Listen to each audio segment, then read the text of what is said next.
தமிழ்நாட்டினுடைய சீனியர் அரசியல் தலைவர்கள் அப்படின்னு பார்த்தோம்னா இப்போ இருக்கிறதுல வந்து புரட்சிப்புயல் வைகோ, மருத்துவர் ஐயா ராமதாஸ் அவர்கள், இந்த ரெண்டு பேர் தான் இருக்கிறதுல சீனியர் அப்படிங்கிறதுல இருக்கிறாங்க. மருத்துவர் ராமதாஸ் அவர்கள் வந்து சமூக நீதிக்கான நிறைய போராட்டங்கள் நடத்தினது, வன்னியர் சமூகத்துக்கான இடஒதுக்கீடுக்காக போராட்டங்கள் நடத்தினது, நிறைய கோரிக்கைகள் நிறைவேற்றினது, அந்த மாதிரி விவசாயிகள் சார்ந்த பிரச்சனைகள் அதிகமாக பேசுனது அப்படின்னு சொல்லி மக்கள் மத்தியில் குறிப்பாக வட மாவட்டங்களில் ஒரு செல்வாக்கோடு இருந்தவர். அதே போல் வைகோ அவர்களும் தென் மாவட்டங்களில் குறிப்பாக முல்லை பெரியார் பிரச்சனை, கூடங்குளம் பிரச்சனை, ஸ்டெர்லைட் பிரச்சனை, இந்த மாதிரி சேது சமுத்திர திட்டம், இந்த மாதிரி பல பிரச்சனைகளில் வந்து போராட்டங்கள் நிறைய நடத்தி விவசாயிகள் மத்தியிலையும் நிறைய பேர் வாங்கினவர். இப்போ இவங்க ரெண்டு பேரும் சீனியர் அப்படின்னா கூட இன்றைக்கி வைகோ அவர்களுடைய அந்த புத்தக வெளியீடு அப்படிங்கிறது டெல்லியில் ஒரு மிகப்பெரிய எதிர்பார்ப்பு உண்டாக்கியிருக்கு. இந்த வைகோ அவர்களுடைய புத்தக வெளியீட்டில் தான் நிறைய அரசியல் சர்ச்சைகளும் உருவாகிருக்கு. இப்போ டாக்டர் ராமதாஸ் வந்து அரசியலுக்கு ஓய்வு பெறேன், என்னுடைய பணிகளெல்லாம் வந்து பையன்கிட்ட கொடுக்குறேன், அன்புமணி ராமதாஸ் பார்த்துக்கிடுவார், அது கட்சி பாட்டாளி மக்கள் கட்சியாக இருந்தாலும் சரி, வன்னியர் சங்கமாக இருந்தாலும் சரி, தொடர்ந்து வந்து அன்புமணி ராமதாஸ் பார்த்துக்கிடுவேன் அப்படின்னு சொல்லி அவர்கிட்ட கொடுத்துட்டேன் அப்படின்னு சொல்லி சொல்கிறார். ஓய்வும் அறிவிச்சிட்டார். ஆனால் வைகோ அவர்கள் வந்து அவருடைய பையன் துரை வைகோ அரசியலுக்கு வந்து கட்சிக்கும் ஒரு முழு பொறுப்பை எடுத்துக்கிட்ட மாதிரி தான். வேட்பாளர்கள் தேர்வில் இருந்து, கூட்டணி பேசுகிறதுலேருந்து, தொகுதிகள் தேர்வு பண்ணுறது, கட்சி கூட்டங்கள் நடத்துகிறது, எல்லாத்துலேயுமே வந்து துரை வைகோனுடைய பங்கு வந்து அதிகமாக இருக்குது. அவர் வந்து முழு நேர அரசியல்வாதியாக இறங்கி செயல்பட்டு இருக்கிறார். ஆனால் வைகோ அவர்களும் ஃபீல்டில் இருந்துக்கிட்டு இருக்கிறார். ஓய்வு அப்படின்னு இல்லைன்னா கூட முழு பணிகளையும் அவரோட பையன் துரை வைகோ செஞ்சால் கூட வைகோ அவர்களுடைய மேடை பேச்சு அல்லது பிரச்சாரங்களில் போய் பேசுகிறது, கூட்டங்களில் பேசுகிறது, சிஎம்ஐ சந்திக்கிறது, அமைச்சர்களை சந்திக்கிறது அப்படின்னு வைகோ வந்து ஆக்டிவாக இன்னும் அரசியலில் இருந்துக்கிட்டு இருக்காரு. இந்த டைமில் தான் அவருடைய 30 வருஷ அரசியல், அதாவது பார்லிமெண்ட் டைகர் அப்படின்னு பேர் வாங்கினவர் வைகோ. அப்போ அந்த 30 வருஷத்தில் அந்த பார்லிமெண்ட்டில் என்னெல்லாம் பேசினார், தமிழ்நாட்டினுடைய உரிமைக்காக என்னெல்லாம் குரல் கொடுத்தாரு, மாநில உரிமை சார்ந்து, மாநில சுயாட்சி சார்ந்து என்னெல்லாம் கோரிக்கைகள், கொள்கை மூலமாக என்னெல்லாம் முன் வச்சார் அப்படிங்கிறத புத்தகமாக வந்து அவரே எழுதி வெளியிடுறாங்க. வைகோ அவருடைய அந்த புத்தகத்தை வந்து இந்திய நாட்டின் துணை ஜனாதிபதி சிபி ராதாகிருஷ்ணன் கோயம்புத்தூர்லேருந்து டெல்லியில் போய் இருக்கிறாரு. அப்போது ஒரு தமிழ்நாட்டிலேருந்து ஒரு உயரிய பதவிக்கு போயிருக்கிறாரு, அவர் தலைமையில் நடத்தணும் அப்படின்னு சொல்லி தான் வைகோ அவர்கள் முதல்ல திட்டம் போட்டது. இப்போ சிபி ராதாகிருஷ்ணன் துணை குடியரசுத் தலைவர் வந்து புத்தகத்தை வெளியிட தமிழ்நாட்டினுடைய முதலமைச்சர் ஜோசப் விஜய் வந்து அதை பெற்றுக்கொள்வார் அப்படின்னு தான் முதல்ல சொல்லியிருந்தாங்க. ஆனால் அது ரெண்டுமே நடக்காமல் போயிடுச்சு. என்ன அப்படின்னா, துணை குடியரசுத் தலைவர் சிபி ராதாகிருஷ்ணன் வந்து அந்த கூட்டத்துக்கு வரதுக்கு அவர் விருப்பம் தெரிவிக்கலையா அல்லது இவங்க அழைப்பு கொடுக்கலையா அப்படிங்கிறது கேள்விக்குறியாக இருந்துச்சு. அது வெளியில் என்னன்னு தெரியல. அப்புறம் வைகோ அவர்கள் வந்து விஜய் அவர்களை சந்தித்து அந்த டெல்லி கூட்டத்துக்கு கூப்பிட்டும் கூட வைகோ அவருடைய அழைப்பை விஜய் அவர்கள் ஏற்றுக்கல அப்படிங்கிற ஒரு பேச்சு. ஏன்னா 5ஆம் தேதி பட்ஜெட் தாக்கல் இருக்கிறதுனால 4ஆம் தேதி இந்த நிகழ்ச்சிக்கு வந்து டெல்லிக்கு வர முடியாது அப்படின்னு சொல்லி விஜய் சொன்னதாக சொல்கிறாங்க. விஜய் போகாததுக்கு 2 காரணம் இருக்குது.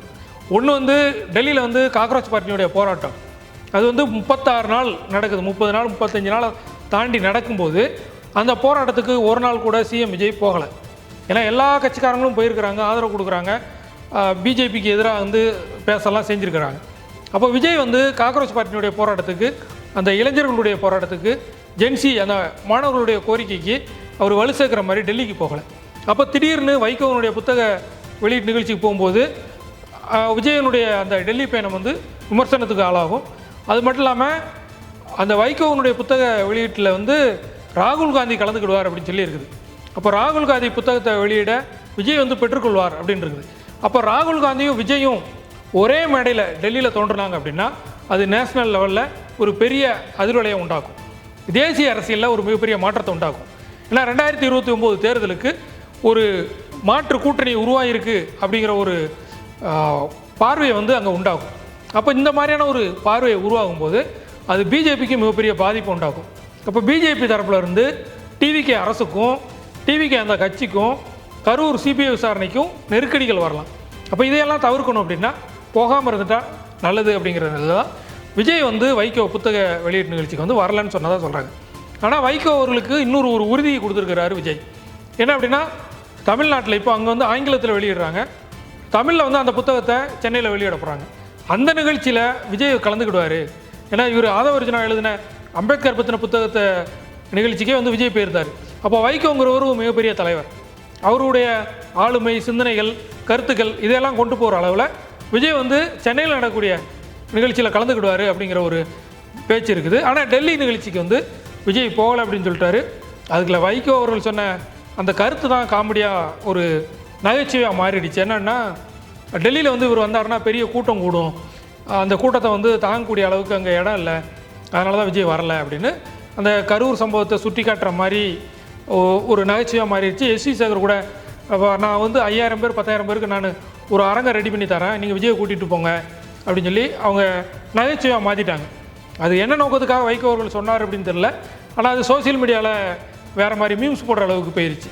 ஆனால் விஜய் வந்து வைகோவனுடைய அந்த புத்தக வெளியீட்டு நிகழ்ச்சிக்கு வந்து போகலை.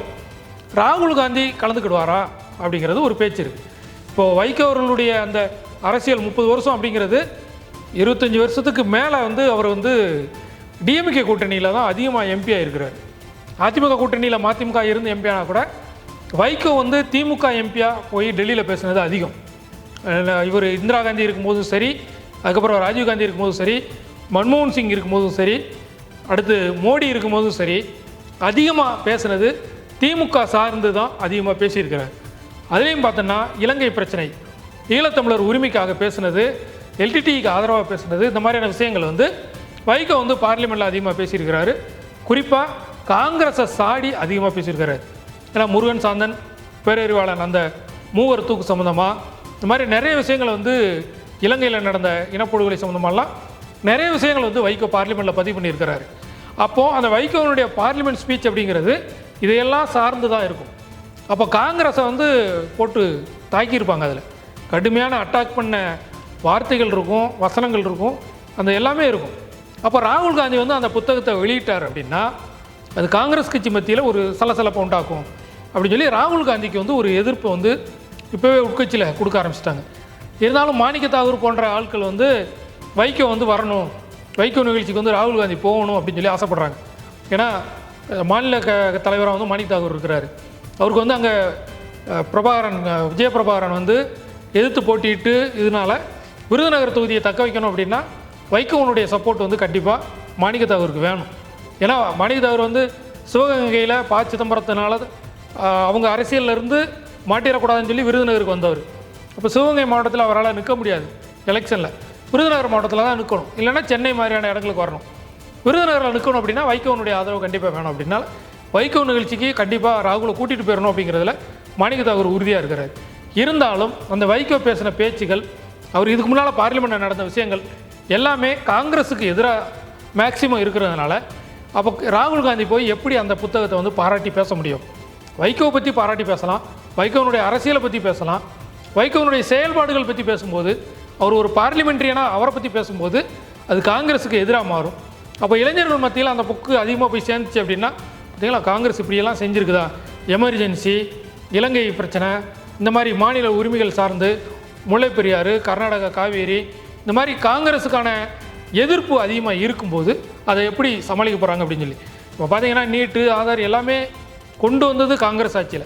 ஆனால் அந்த அதாவது காய்கறி வெட்டுற கத்தி யார் கையில் இருக்குது அப்படிங்கிறது மாதிரி அந்த விஷயங்கள் வந்து பிஜேபி வேறு மாதிரி யூஸ் பண்ணிட்டாங்க அப்படின்னா கூட இது எல்லாத்துக்கும் துவக்க இடம் காங்கிரஸாக இருக்கிறதுனால காங்கிரஸை தாக்கி நடக்கக்கூடிய விஷயங்களில் ராகுல் காந்தி பங்கேற்பாரா அப்படிங்கிற சர்ச்சைகள் வந்து இப்போவுமே உருவாயிருச்சு. அப்போது வைகோ எதிர்பார்த்த சிபி ராதாகிருஷ்ணன் துணை குடியரசுத் தலைவர் அவரும் வர முடியல. தமிழ்நாட்டினுடைய முதலமைச்சர், இளைஞர்கள் அன்பை பெற்ற சிஎம் விஜய் அவரும் வர முடியல. ராகுல் காந்தியினுடைய வருகையும் கேள்விக்குறியாக மாறி இருக்குது. இப்போது ஒரு மிகச்சிறந்த பாராளுமன்றவாதியாக இருந்த வைகோவினுடைய அவரை பாராட்டி யார் பேச போகிறா? ஏன்னா விபி சிங், ஜார்ஜ் பெர்னாண்டஸ் இந்த மாதிரி பல பாராளுமன்ற தலைவர்களோடு அவர் இருந்தவர். அப்போ அவரை புகழ்ந்து யார் பேச போகிறா அப்படிங்கிறது ஒரு மிகப்பெரிய ஒரு விஷயமா இருக்குது. ஏன்னா வாஜ்பாய் காலத்தில் அவருக்கு ரொம்ப நெருக்கமாக இருந்தவர் வாஜ்பாய், அத்வானி எல்லாம் வைகோவை பாராட்டியிருக்கிறாங்க. அப்பேற்பட்ட ஒரு நாடாளுமன்றவாதி அவருடைய புத்தகத்தை வெளியிடுறதுக்கு பார்த்திங்கன்னா திமுகவில் அவ்வளோ தூரம் இருந்தும் கூட அந்த நிகழ்ச்சிக்கு திமுகவிலேருந்து முக ஸ்டாலின் இல்லைன்னா கூட திருச்சி சிவாவோ, டிஆர் பாலுவோ, அந்த மாதிரி ஆராசாவோ இந்த மாதிரி யாருமே கூப்பிடல. அப்போது இப்படியான ஒரு நிகழ்ச்சி நடக்கும்போது தொல் திருமாவளவன், கம்யூனிஸ்ட் கட்சி எம்பிகள், இந்த மாதிரி இவங்க ஏற்கனவே அந்த பழைய மக்கள் நல கூட்டணி நண்பர்கள் தான். அப்போ அந்த மக்கள் நல கூட்டணி நிகழ்ச்சி மாதிரி டெல்லி நிகழ்ச்சி அமைஞ்சிருமோ அப்படிங்கிற ஒரு வருத்தமும் வைகோ ஆதரவாளர்கள் மத்தியில் இருக்குது. ஏன்னா சென்னையில் நடந்தாலே நிறைய தலைவர்கள் வருவாங்க, டெல்லியில் போய் நடத்துகிறோம். அப்போ டெல்லியில் நடத்தும்போது பெரிய பெரிய தலைவர்கள் வரணும். அப்படி வந்தால் தான் அது வைகோனுடைய இத்தனை ஆண்டு கால அரசியலுக்கு வந்து ஒரு நல்ல ஒரு அங்கீகாரமாக இருக்கும். அப்படி தான் எல்லோரும் எதிர்பார்க்குறாங்க. ஏன்னா அரவிந்த் கெஜ்ரிவால் இருக்கார், சரத்பவார் இருக்கிறாரு, இவங்க திரிணாமுல் காங்கிரஸ் மம்தா பானர்ஜி இருக்கிறாங்க. இந்த மாதிரி பெரிய பெரிய தலைகளெல்லாம் டெல்லியில் இருக்கிறாங்க. அவங்க எல்லாம் ஒரு நேஷனல் அளவில் வந்து பெரிய பெரிய லீடர்கள் மத்தியில் அந்த வைகோனுடைய நிகழ்ச்சி நடந்தால் நல்லாயிருக்கும் அப்படிங்கிறதான் எல்லாருடைய எதிர்பார்ப்பு இருக்குது. ராகுல் காந்தி கலந்துக்கிட்டுன்னா அது ஒரு நேஷனல் முகமாக மாறிடும், தேசிய அளவில் பேசப்படக்கூடிய ஒரு செய்தியாக மாறிடும். அப்படி இல்லாமல் அங்கே ஒரு மக்கள் நல கூட்டணி தலைவர்களுடைய கூட்டம் மாறி அமைஞ்சிட்டு அப்படின்னா அந்த வைகோனுடைய இத்தனை ஆண்டுகால உழைப்புக்கும் பேச்சுக்கும் நாடாளுமன்ற செயல்பாட்டுக்கும் ஒரு முழு அங்கீகாரமாக இருக்காது அப்படிங்கிறது ஒரு எதிர்பார்ப்பாக இருக்குது. இந்த நேரத்தில் அந்த வைகோனுடைய உழைப்பை அங்கீகாரம் பண்ணக்கூடிய அளவில் எந்தெந்த தலைவர்கள் வரப்போகிறாங்க அப்படிங்கிறது அழைப்புதலில் நிறைய பேர் இருக்கிறாங்க. அழைப்புதல் அடித்ததுக்கு அப்புறமும் நிறைய பேர் வரலை அப்படின்னு சொல்லி சொல்கிறாங்க. அப்போது அந்த அவருடைய பாராட்டு நிகழ்ச்சி எப்படி இருக்க போகுது, ஒரு மூத்த அரசியல் தலைவருக்கான அங்கீகாரம் டெல்லியில் எப்படி கிடைக்க போகுது அப்படிங்கிறத வைகோனுடைய கடந்த கால செயல்பாடுகள் இப்போ உள்ள செயல்பாடுகள் எல்லாத்தையும் கணக்கு போட்ட பார்த்து அந்த புத்தக வெளியீட்டு நிகழ்ச்சியை நாம் பார்க்கலாம். வைகோனுடைய கடந்த கால செயல்பாடுகள், அவர் இதுக்கு முன்னால் பேசின பேச்சுகள் எல்லாமே மிகப்பெரிய வரவேற்பை பெற்றிருந்தாலும் சில இடங்களில் விமர்சனங்கள் இருந்தாலும் இப்போ உள்ள செயல்பாடுகள் வந்து திமுக மற்ற ஒரு சில கட்சிகள் விமர்சனம் பண்ணக்கூடிய அளவுக்கு மாறி இருக்குது. இப்போ இதுதான் காரணமாக ஒருவேளை அவர் நல்ல நாடாளுமன்றவாதியாக மக்கள் கோரிக்கைக்காக செயல்பட்டாலும் இடையில அவர் எடுத்த அரசியல் முடிவுகள், கூட்டணி முடிவுகள், அது இல்லாமல் சமீபத்தில் அவர் அதிமுக கூட கூட்டணி சேர்ந்தது, திமுக கூட கூட்டணி சேர்ந்ததெல்லாம் வரலாற்று தவறு அப்படின்லாம் சொன்னது வந்து விமர்சனத்துக்கு உள்ளாக்கப்பட்டது. ஏன்னா அவர் கட்சி ஆரம்பித்ததே 94 95 ஆரம்பித்து 98 99 அதிமுக கூடயும் திமுக கூடயும் மாற்றி மாற்றி கூட்டணி வச்சாச்சு. அதுக்கப்புறம் வந்து நான் கூட்டணி வச்சது மிகப்பெரிய தவறு அப்படின்னு சொன்னது இதெல்லாம் விமர்சனங்களுக்கு ஆளாக்கப்பட்டது. அப்போது வைகோனுடைய இன்றைய செயல்பாடு இந்த புத்தக வெளியீட்டை வந்து பாதிச்சிருக்கா அப்படிங்கிறது, ஏன்னா அவருடைய செயல்பாடு அப்படிங்கிறது அவருடைய அரசியல் அப்படிங்கிறது அந்த அங்கீகாரத்தை வந்து பாதிச்சிருக்கா, புத்தக வெளியீட்டில் அவருக்கு கிடைக்கக்கூடிய அங்கீகாரத்தை பாதிச்சிருக்கா அப்படிங்கிறதான் விமர்சனத்துக்கு ஆளாகி இருக்குது.